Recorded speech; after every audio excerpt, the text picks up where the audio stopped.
अशोक चौधरी के बारे में हमने पहले ही कह दिया कि ये बिहार का पहला सर्वदलीय नेता हैं। ये बिहार में हम लोग सुनते हैं कि नेता दल बदलता है, लेकिन अशोक चौधरी ने ये तय किया है कि एक ही बार में, एक ही समय में खुद एक दल में, बेटी दूसरे दल में, दामाद तीसरे दल में, तो ये सर्वदलीय नेता हैं। जनता किसी को वोट दे, इन्हीं के घर मलाई मारा जाना है। तो अशोक चौधरी सर्वदलीय नेता हैं जो 57-58 साल में फर्जीवाड़ा से प्रोफेसर बने हैं। अब बताइए कि जिस बिहार में लोगों को किरानी क्लर्क का नौकरी नहीं मिल रहा है, कि भाई साहब विधायक हैं, किस दिन इन्होंने परीक्षा पास किया, कब पीएचडी कर लिए, कब जेआरई कर लिए और प्रोफेसर बन गए। अब ऐसे भ्रष्ट लोगों से बात करने का क्या मतलब है? जनता इनको पहचान चुकी है। जीवन में चुनाव तो लड़ेंगे नहीं, चुनाव लड़ते तो जनता जमानत भी जब्त कराएगी। लेकिन मंत्री बनकर आजकल सरकारी खर्चे पर बिहार सरकार, बिहार के गरीब जनता के पैसे पर हेलीकॉप्टर से चल रहे हैं। हेलीकॉप्टर से चलने का शौक चढ़ा है, जनता उतार कर ले आएगी रोड पर, तब पता चलेगा 3 महीने के बाद।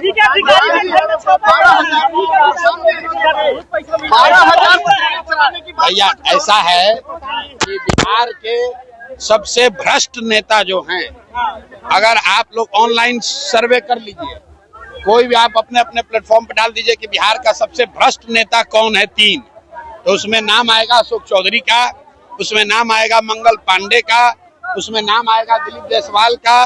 ये भ्रष्टतम नेता हैं सब। अगर किसी अधिकारी के यहाँ पैसा मिला तो सीधा कह देगा कि भाई हमारा नहीं है, तो वो तो मानेगा नहीं। लेकिन बिहार की जनता जानती है कि ये आदमी, ये तीनों चारों नेता इतने भ्रष्ट हैं। आप बताइए कि घर घर से जो वसूली हो रहा है, बिहार की जनता में जो भ्रष्टाचार का जो सामना करना पड़ रहा है, आखिर ये पैसा जा कहाँ रहा है? कहीं ना कहीं तो ऊपर जा रहा है।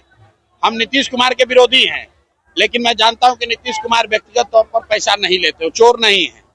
लेकिन नीतीश कुमार के इर्द गिर्द जितने ये सब नेता हैं, चूंकि नीतीश कुमार की शारीरिक मानसिक हालत अभी ठीक नहीं है, तो पूरा बिहार से लूट के ही तीनों चारों पैसा जमा कर रहा है।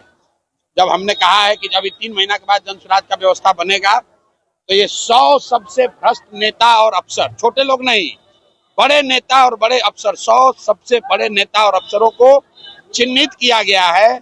इनको समयबद्ध कार्रवाई होगी।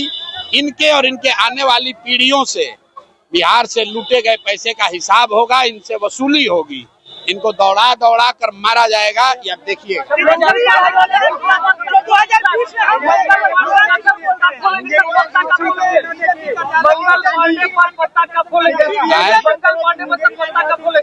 मंगल पांडे को के बारे में हम लोगों ने बताया कि ये पैसा लेके घर खरीदे हैं।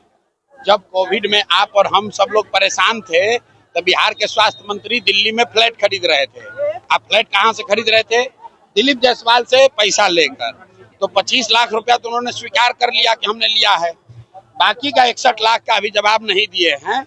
अभी हम प्रेस करेंगे, किसी दिन पटना रहेंगे तो आपको बता देंगे बिहार की जनता को कि बाकी का 61 लाख रुपया कहाँ से लिए। सर,